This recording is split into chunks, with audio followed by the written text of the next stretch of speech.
जय श्री राधे। जय श्री कृष्ण। जय श्री कृष्ण। जय श्री राधे। जय श्री राधे। जय श्री कृष्ण।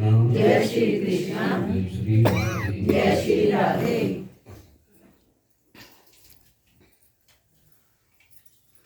जगह मिल गई सभी को।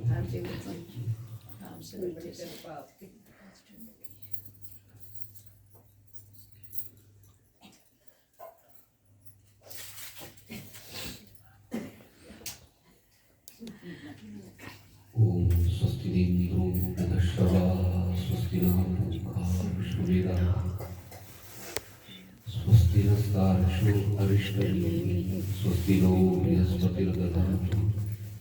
ओम शांति शांति शांति। नारायणं नमस्कृत्य नरं चैव नरोत्तमं देवीं सरस्वतीं व्यासं ततो जयमुदीरये।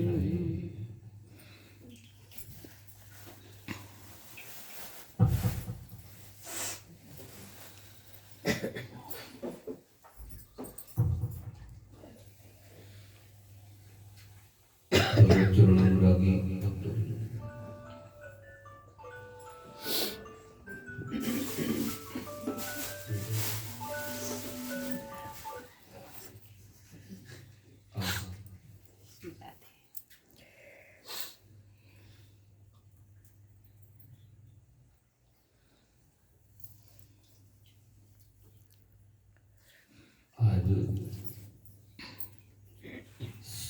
आज स्पर्श के बारे में बताएंगे। कल दीपावली है, 12 तारीख है। यूट्यूब के अंदर में बहुत से सब लोग अपने अपने मत देते हैं, लेकिन जो मुहूर्त बताए जाते वहाँ पे दुकान का है, फैक्ट्री का है। 5 बजे के बाद टाइम नहीं होता ना, उस अनुसार मुहूर्त बनता है। लेकिन सायंकाल में कहते हैं 5 साढ़े 5 बजे से दीपावली तो लक्ष्मी पूजन शुरू हो जाते हैं।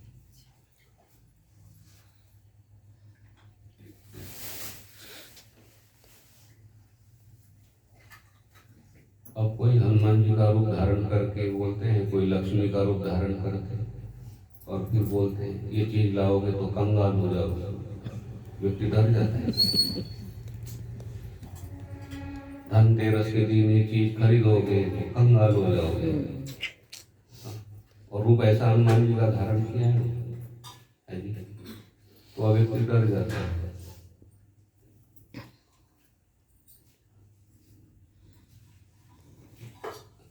धन्वंतरी की पूजा धनतेरस को प्रतिपादन की है, और सोने चांदी के पात्र खरीद सकते हैं। अब जिनकी शक्ति यथाशक्ति गाते हैं जिन्हें तो पीतल का पात्र भी खरीद सकते हैं, और नहीं सामर्थ्य तो कभी कुछ भी ना खरीदे, भगवान की पूजा करे तभी मिलता है।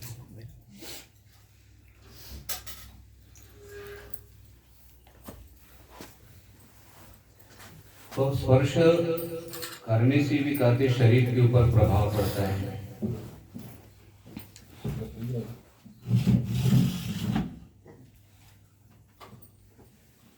देव यात्रा, विवाह आदि उत्सव, यज्ञ, युद्ध, बाढ़, पलायन, वन में स्पर्श दोष नहीं लगता। देव यात्रा करे आप वृंदावन में, धक्का लगता है विवरण मंदिर में जाते हो, गोवर्धन की परिक्रमा कर रहे हैं, मंदिर के अंदर में इतनी भीड़ होती, सब लोग अलग अलग स्पर्श होता है। तो कहते देव यात्रा के समय स्पर्श दोष नहीं लगता। अब वो ठाकुर जी के दर्शन के लिए करते, उन्होंने कोई अगरबत्ती जलाया और कोई चीज खा कर आया दर्शन के लिए, स्पर्श होगा ना वहां पे। अगरबत्ती समझना। विवाह के समय में कहते हैं वहां पर कौन सा व्यक्ति कैसे किस तरह से आता है, गंगा जल पी कर आता है और कोई जल पी कर आता है, ठीक है, स्पर्श होता है। उत्सव के समय में कई बड़ा उत्सव चल रहा है तो वहां पर भी कहते स्पर्श होने की संभावना है, लेकिन दोष नहीं लगता। यज्ञ के समय में बहुत से रश हो जाता है, भीड़ हो जाती है, युद्ध के समय भाग दौड़ हो जाती है, बाढ़ आ जाती है तो इधर से सामान उधर उठाओ, किसी को भी बुलाना पड़ सकता है स्पर्श।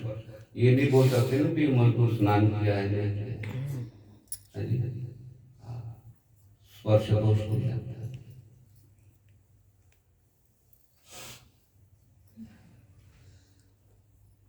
यात्रा के समय में किसी के भी हाथ का भोजन ग्रहण करना पड़ता है। हरिद्वार जा रहे हो तो ढाबा रास्ते में आता है, गाड़ी रोकनी पड़ती है, भोजन करना पड़ता है।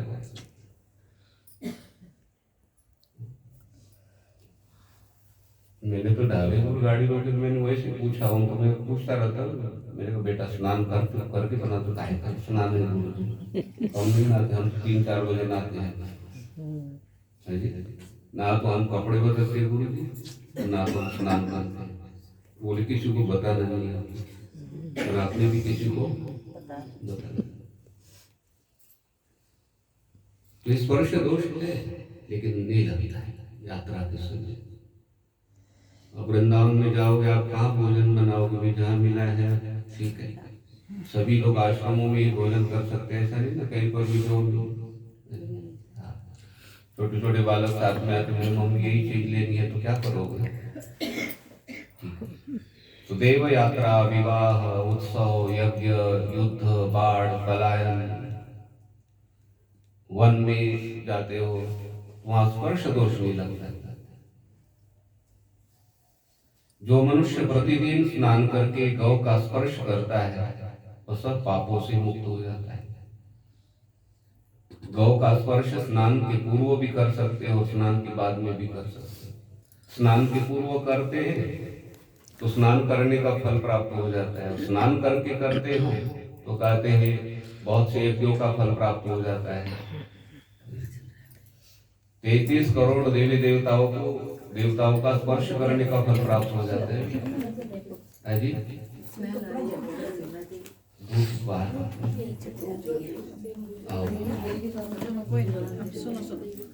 गौ का स्पर्श करते हैं, बहुत अच्छा माना गया है। और इतनी गौ का स्पर्श करते हो तो कितने ऑक्सीजन इतना मिल जाता है, शरीर स्वस्थ हो जाता है।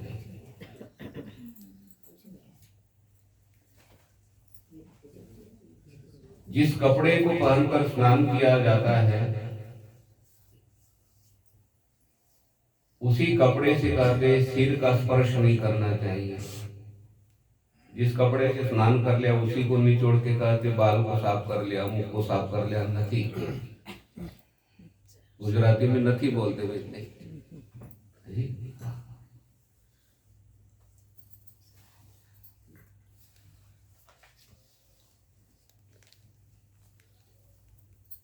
झूठे मुंह हाथों से अथवा पैर से कहते हैं कभी गौ का, ब्राह्मण का, अग्नि का स्पर्श नहीं करना चाहिए। झूठा मुंह है, खाते खाते खाते ब्राह्मण देवता का स्पर्श करना। पैर से कभी भी कहते गौ को, ब्राह्मण को, अग्नि को स्पर्श न करे, कहते अग्नि का स्पर्श।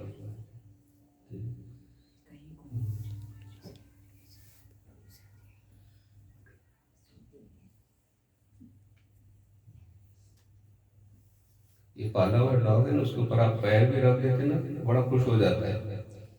लेकिन खुश तो हो जाता है, लेकिन अपना क्या, अभी अपने डॉग आते हैं ना, अभी वो काटते हैं बोलते, लेकिन मैं उसके ऊपर वाइपर रखता हूँ, वो करता हूँ, बिल्कुल शांत रहता है। अभी स्पर्श तो हो जाता है, ध्यान रखना पड़ता है। ठीक है,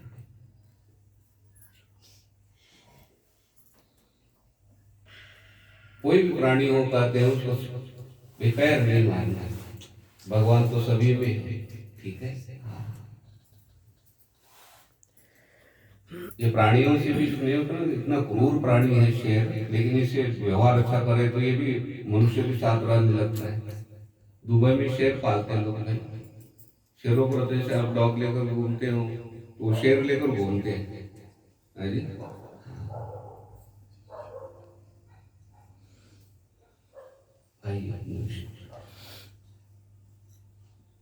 तो क्या विषय चल रहा है, झूठे मुंह करते हाथों से, हाथ झूठे हैं। ठीक है, पैर से कभी गौ ब्राह्मण अग्नि का स्पर्श नहीं करना।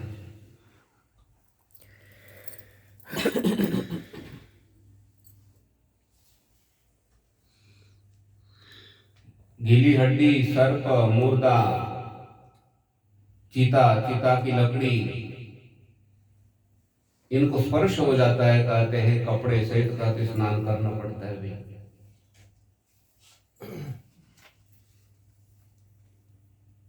केरल में शमशान से आ जाते हैं तो वो चलो भोजन कर लो भाई, जल छिड़क लो अपने सिर के ऊपर, ऊपर हो गया स्नान। ऐसा नहीं करते, दोष लगता है।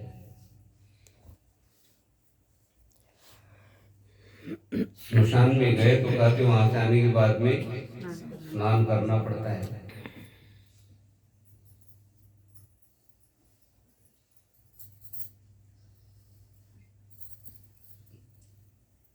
आसन, शैया, सवारी, नाव, मार्ग के तीर, यदि डॉग का स्पर्श हो जाता है या पतित का स्पर्श हो जाता है तो कहते वायु लगने मात्र से कहते पवित्र हो जाता है। ठीक है, देखो डॉग आ गए भाई, वो लगने स्पर्श कर ले, उसको कैसे धोओगे? वो कभी कभी गेट खुला हो जाता है तो डॉग अंदर प्रवेश कर, तो आगे प्राणी है वो। अब सारे दरिया वॉशिंग मशीन में डालेंगे, है जी। हृदय का स्पर्श कर लिया तो कहते हवा से शुद्ध हो जाते हैं, है जी। ध्यान रखना, कितनी बड़ी बात की है यहाँ। साधक के मन में शंका हो जाएगी, डॉग ने स्पर्श कर लिया है तो कैसे करें? अभी हृदय का स्पर्श हो गया तो हृदय धोबी को धोने के लिए दे, और धोबी बोला हृदय धो ही नहीं जाती है, 1000 रुपये लगेंगे, बड़ी दिक्कत हो जाती है। तो हमें ज्ञान यहाँ पर होगा, वायु से काफी शुद्ध हो जाते हैं, तृण है, घास है, कहते सारा पानी से धो नहीं सकते ना रास्ते पे। ठीक है,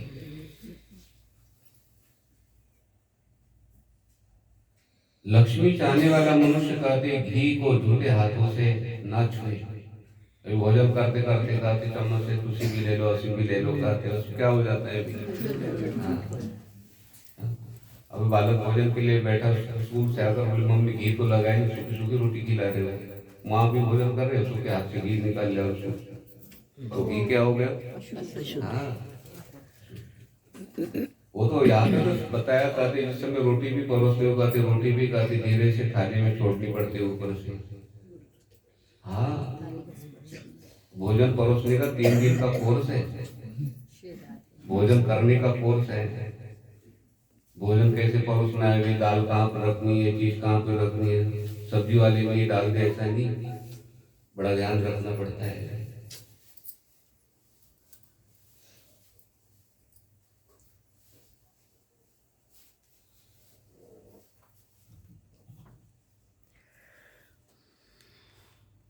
पुनामी भोजन होता है, वो थाली में ऐसी चीजें रखी हुई, बहुत चीजें होती है, और चम्मच नहीं होता है वहाँ, वो एक पानी होता है पीला सा, उसमें डुबोना है, हाथ को धोना है, ऐसे करके थाली में होता है, और फिर हलवा ले लिया, फिर डुबो लिया, फिर एक चीज ले ली, तो आप कौन सी चीज खा रहे हो पता लग जाता है उससे।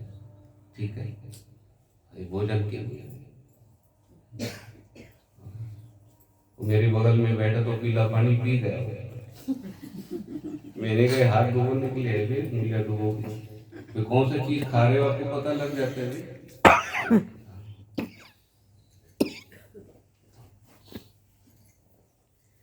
स्पर्श दोष कहते हैं उनके जो गुण दोष है, कहते हमारे अंदर में आते हैं। कई कई ने मंत्रा का स्पर्श किया था, मंत्रा को तू रो मत, मंत्रा का स्पर्श किया था, मंत्रा के सारे दोष कहते हैं कई कई के अंदर में प्रवेश किए।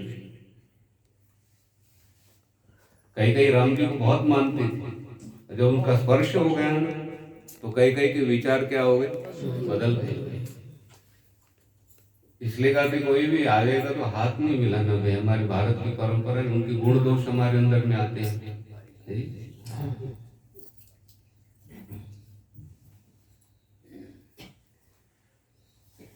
वो मायावी का पोता बोले हाथ मिलाओ, मैंने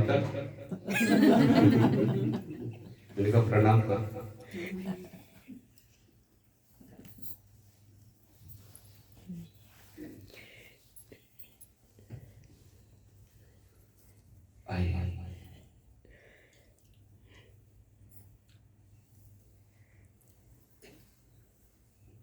ये रिमोट होते हैं, रिमोट में रेंज निकलती है, टीवी चलती है, तो हमारे शरीरों से कहते भक्त के गुण कहते हैं भक्तों के अंदर में आते हुए। अब वो हाथ कितना अपवित्र है, कैसे धोते नहीं ना लोग, ठीक है। हाँ, कोर्ट कचहरी में कहीं पर हम जाते हैं तो उसी हाथ से धो लिया, उसे हाथ जो भी होगा कहते, जैसे आप भीड़ में जाते हो कहते। हाँ,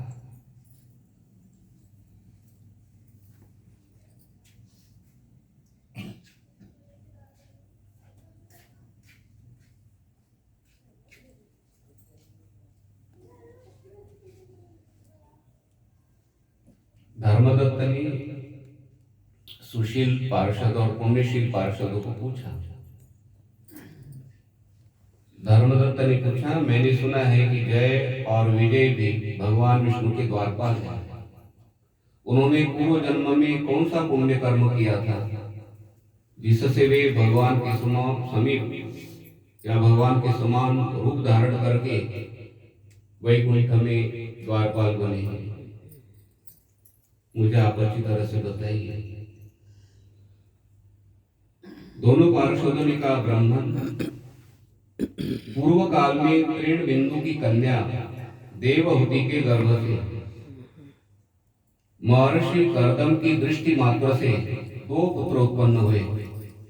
उनमें से बड़े का नाम जय था और छोटे का नाम विजय। बड़े का नाम जय और छोटे का नाम विजय। पीछे उसी देवहूति के गर्भ से योग धर्म की जानने वाले भगवान कपिल उत्पन्न हुए। जय और विजय सदा भगवान विष्णु की भक्ति में तत्पर रहते थे और नित्य अष्टाक्षर मतलब ओम नमो नारायणाय इस मंत्र का जप और वैष्णव व्रत का पालन करते थे। जय विजय ओम नमो नारायणाय इस मंत्र का जप करते थे। ये नारायण नाम भी आप लेते हैं, नारायण चतुरक्षर 4 अक्षर, नारायण। भस्मी भवंती महापातक कोटय, कहते उच्चारण करते ही नारायण है तो माधव गोविंद सब विष्णु के ही नाम है, लेकिन नाम की महिमा पता चल जाती है तो नाम लेने में कहते रुचि हो जाती है। हाँ जी, हाँ।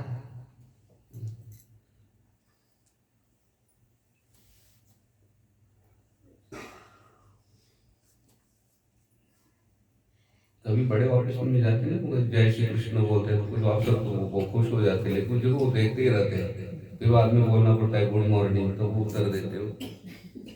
हाँ जी, लेकिन कुछ जज लोग भी लेते हैं चंदन तिलक लगा के आते हैं कोर्ट में। हाँ जी, हाँ, ठीक है।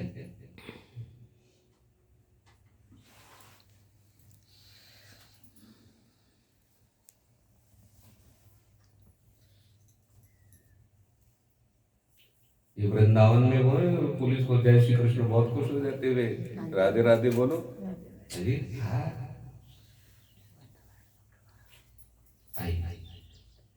नारायण बोलने से ही देखो, नारायण इतना उच्चारण करते ही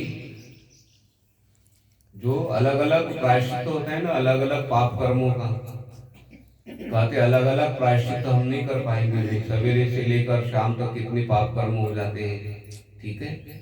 और पिछले जन्म में कौन से पाप कर्म हुए, कौन से पाप कर्मों का प्रायश्चित आप करोगे। और भगवान को पता है साधक सभी पाप कर्मों का प्रायश्चित, भाई किसी जन्म में कोई हत्या हो गई, क्या हो गया पता नहीं ना। ये तो पाप और पुण्य कर्म बराबर हो जाते, मनुष्य शरीर मिल जाता है। हमारे पाप के कमरे, एक कमरा पाप का और एक कमरा पुण्य कर्म का, इसको संचित कर्म बोलते हैं। तो भगवान ने देखा भी बराबर हो गए तो उसमें से पुण्य कर्म निकाले और पाप कर्म निकाले, और ये भोगने के लिए शरीर, यद भोगा यद अनम तदेव शरीरम, ये शरीर के द्वारा करके पिछले कर्म संचित कर्मों को भोगने पड़ते हैं, उसको क्या बोलते हैं? शरीर बोलते हैं। जिसमें पाप और पुण्य कर्म पिछले भोगे जाते हैं उसको शरीर बोलते हैं। शरीर रूपी घर है ना भाई, तो ये घर है जो आपने बनाया, तो घर के अंदर बनवाया, तो इस घर के अंदर में आप पुण्य कर्म पाप कर्म जो भी है वे अनजान में हो जाते हैं कि नहीं? है जी? तो पुण्य कर्म आराम से हम बैठकर कर सकते हैं। है जी? घर किस लिए बनवाते हो? हाँ, आराम से रहने के लिए।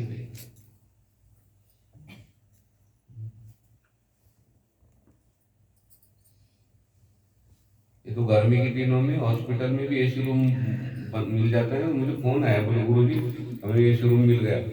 कहाँ पे? हाँ, तो धूप भोगने के लिए भी कौन सा रूम चाहिए? AC room. हाँ, तो आराम से धूप भोग सकते कि नहीं? हम घर घर इसलिए भाई सुख दुख आराम से क्या है? बुखार है भाई, हम बाहर थोड़ी रुक सकते हैं। ठीक है।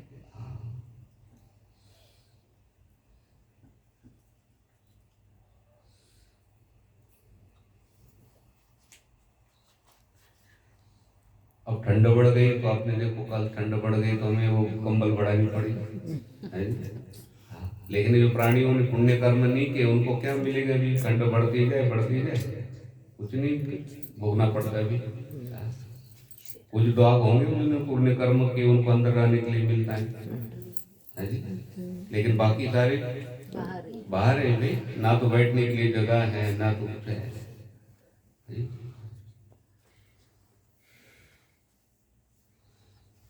मनुष्य शरीर को छोड़कर कहते हैं बहुत कठिन है वे।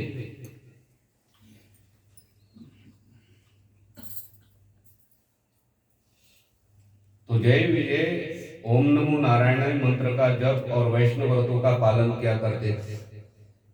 एक समय की बात है, राजा मुरुत्मनी कहते हैं दोनों को अपने यज्ञ में बुलाया। वहां जय ब्रह्मा बनाए गए और विजय को आचार्य। यज्ञ की संपूर्ण विधि पूर्ण हो गई। दोनों ने मंत्रों का उच्चारण है, यज्ञ की अच्छी व्यवस्था की है। तो मरुत राजा बहुत खुश हो गए। तो मरुत राजा ने कहा गठड़ियों के अंदर में उस स्वर्ण की मुद्राएं आदि भर दी।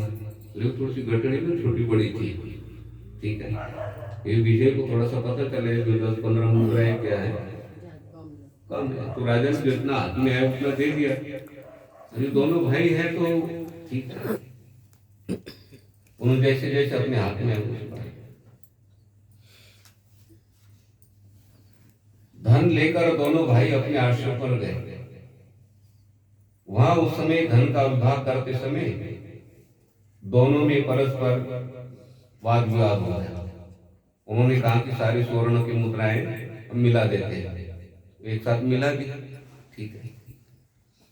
तो जय ने कहा कि अरे धन को बराबर बांटने के बाद में भगवान को अर्पण करना चाहिए, भगवान के पास रखना चाहिए। तो विजय का कहना था कि जिसको जो मिला वो अपना अपना रख।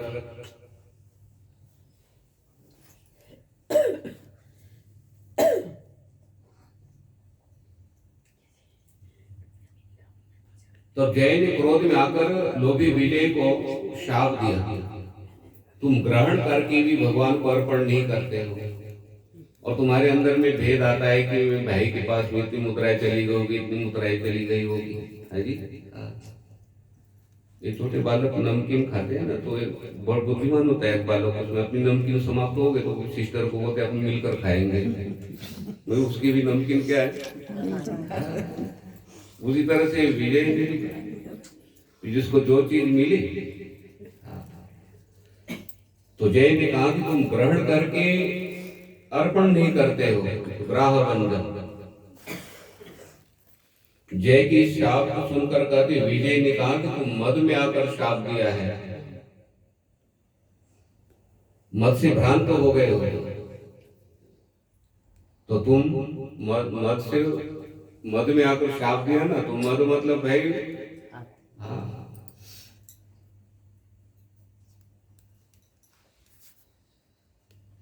तुम हाथी बन जाओ।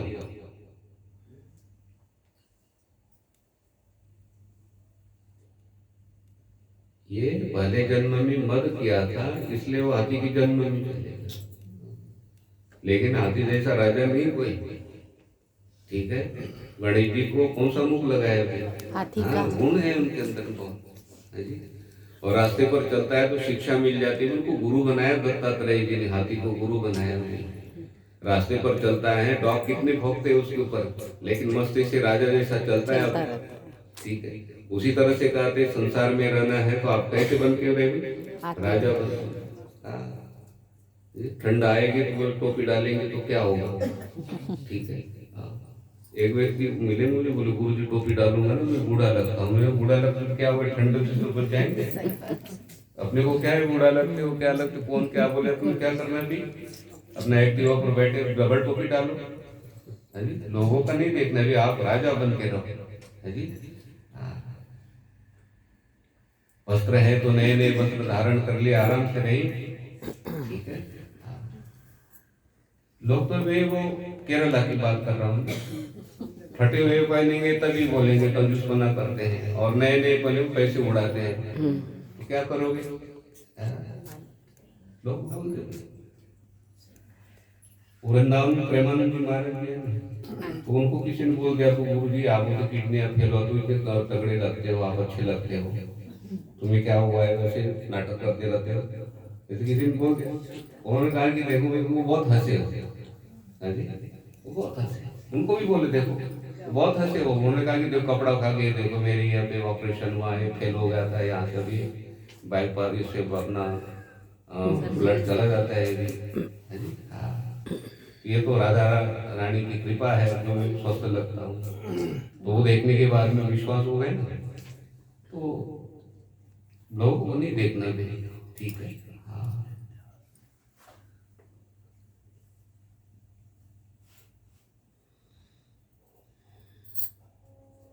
वो एक बस में मुझे भी बोले गुरु जी आप नए नए शॉल पहनते हो। मैंने कहा क्या करो, फिर भक्त लोग देते तो ओढ़ लेता हूँ।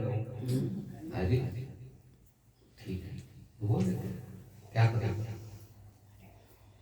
गुरु जी को स्वेटर पहनना ही नहीं चाहिए, एक बोल रहे, और वो कोट पहने हुए हैं, तो दो टोपियां पहने हुए हैं, टाई बांधा हुआ है। तो उनको कान में धीरे से कहा, मैंने कहा इतनी यात्रा है तो उसमें कुछ बोलना नहीं चाहिए ना। उनको कहा कि मेरी ना लोहे का शरीर होता ना तो मैं भी नहीं पहनता, आपका शरीर मेरा शरीर बराबर है। वो उठ के दर्शन करे लगे। अब कौन को आप बोले वे विचार तो हमें गजेंद्र से शिक्षा मिलती है कि आप राजा बन कर रहे हो। तो जिस समय शाप दिया जय ने विजय ने कहा कि तुम मगरमच्छ हो जाओ, तुम हाथी बन जाओ, तो उसी समय भगवान प्रकट हो गए। भगवान को याद किया ना, अब शाप तो शाप नहीं। तो भगवान ने कहा कि कार्तिक मास में गजेंद्र को कहा जय को तुम स्नान करते रहो। ठीक है, स्नान।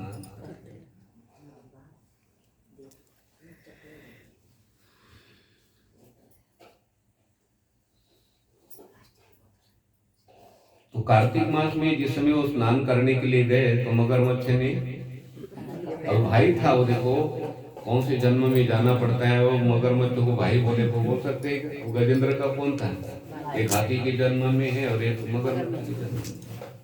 उन्होंने पैर पकड़ लिया, पैर पकड़ा तो गजेंद्र ने क्या कर लिया,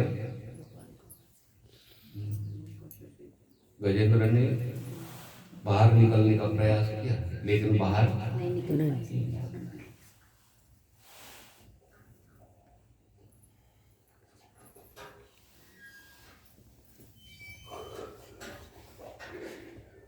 तो बचाने का बहुत प्रयास किया है, लेकिन पूर्व जन्म में भगवान की आराधना साधना की थी। तो एक कमल का पुष्प गाते दिखाई पड़ा, तो उन्होंने कमल पुष्प को उठाया, कहा कि ये ब्रह्मांड नायक आप मेरी रक्षा करो। अब मुझे मगरमच्छ क्या है खींच रहा है, सभी लोग मुझे छोड़कर चले गए हैं और आप ही मेरी रक्षा कर सकते। इतना बोलते ही देखो भगवान भोजन कर रहे थे तो हाँ बोल दिया। क्या बोल रहे? हाँ। और थी पर कहाँ पर पहुंचे? और भगवान ने देखो पादत्राण कहते जो खड़ा हुआ है, चप्पल है, कुछ नहीं पहने जी, और भगवान कहते हैं वहां पर प्रकट हो गए, और प्रकट होकर कहते हैं रक्षा, और दोनों का उद्धार कर दिया है। गजेंद्र का भी उद्धार कर दिया और मगरमच्छ का भी उद्धार कर दिया। फिर किसी ने शंका की कि भाई मगरमच्छ के ऊपर आपने सुदर्शन चक्र चला के दिव्य पुरुष उसमें से निकला, उद्धार कर दिया, और गजेंद्र का बाद में उद्धार किया। भगवान ने कहा कि गजेंद्र मेरा भक्त है और मेरे भक्त के पैर मगरमच्छ ने पकड़ लिए, वो भी उसका भाई है, तो मेरे भक्त के पैर पकड़ लिए, तो मुझे भक्त बहुत प्रिय है, तो मैंने उनका उद्धार किया है भाई।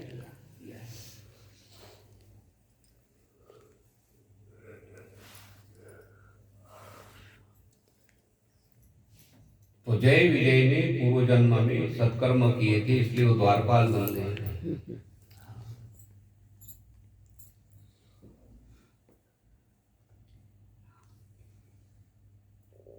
इसलिए धर्मदत्त तुम भी मात्सर्य दंभ का त्याग करके भगवान विष्णु के व्रत में स्थित रहो, तो आपको भी भगवत प्राप्ति हो जाएगी। भाई गोपियों के घर भगवान जाते हैं, विदुर जी के घर भगवान जाते हैं, शबरी के घर भगवान जाते हैं, तो हमारे घर में भी भगवान आए। हमारा शरीर ही कहते हैं मथुरा है, हमारा शरीर ही मथुरा है, और मन वसुदेव भी है और देव की बुद्धि है। मन और बुद्धि को आप भगवान की तरफ लगा के रखते हो, भगवान कहते आपके मथुरा में ही, हमारे शरीर में ही क्या है प्रकट हो जाते हैं। और ये गजेंद्र मोक्ष कहते हैं, श्रीमद् भागवत जी में कथा आती है। ये सारा सरोवर ही कहते हैं संसार है, और जीवात्मा गजेंद्र है, और इस सरोवर के अंदर में कहते यमराज रूपी मगरमच्छ है। ठीक है, जो परमात्मा का स्मरण नहीं करता है, जो परमात्मा की आराधना नहीं करता है, उसके पैर कौन पकड़ता है भाई? काल पकड़ता है।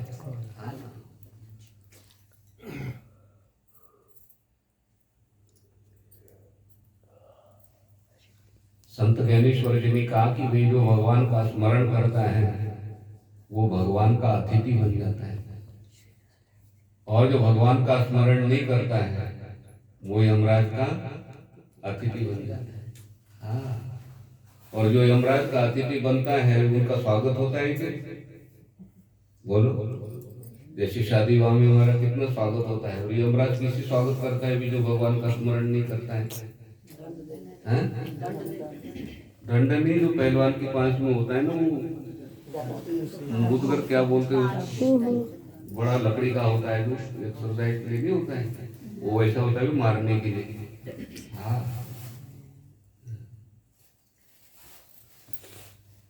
और भगवान तो कहते यमराज के हाथ में लगना ही नहीं, और यमराज में भी देखो पढ़े लिखे है भाई, वो ऐसे थोड़ी है, सूर्य नारायण के पुत्र है वो, ऐसा नहीं यमराज मतलब कोई वो है।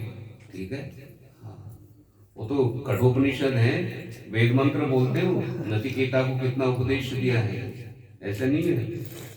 यमराज पीएचडी किए हुए, हाँ, वेद वेदांगों को जानते हैं, लेकिन उनकी तरफ कार्य दिया भी, ऐसा कार्य किया करो।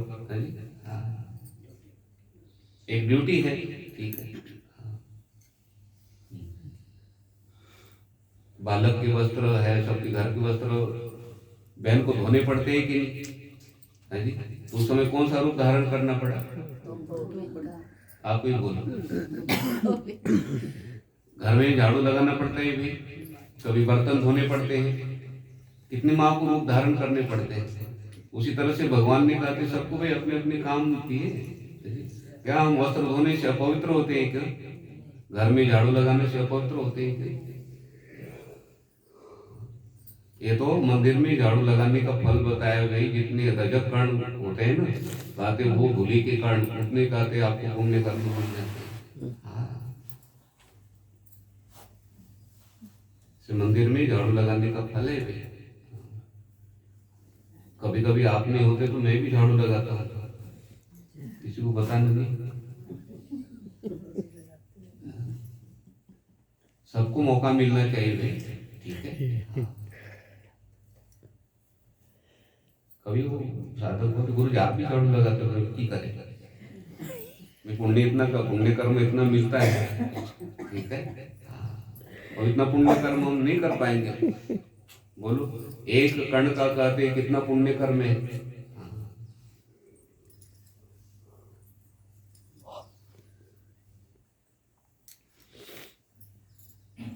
एक मिनट लेके हम कथा को समापन करते हैं।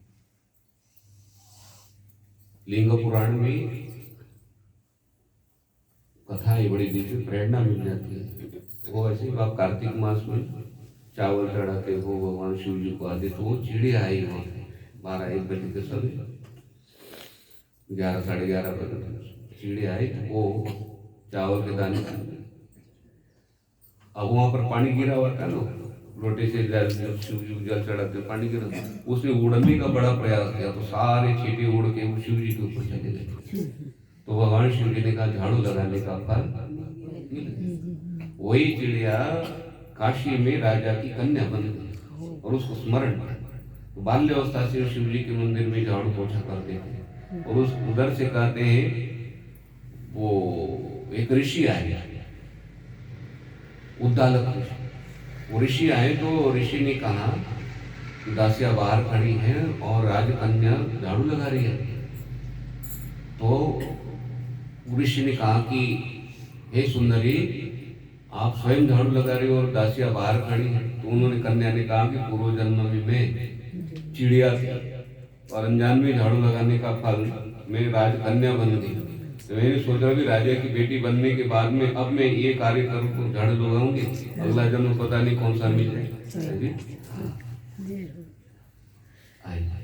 आरती की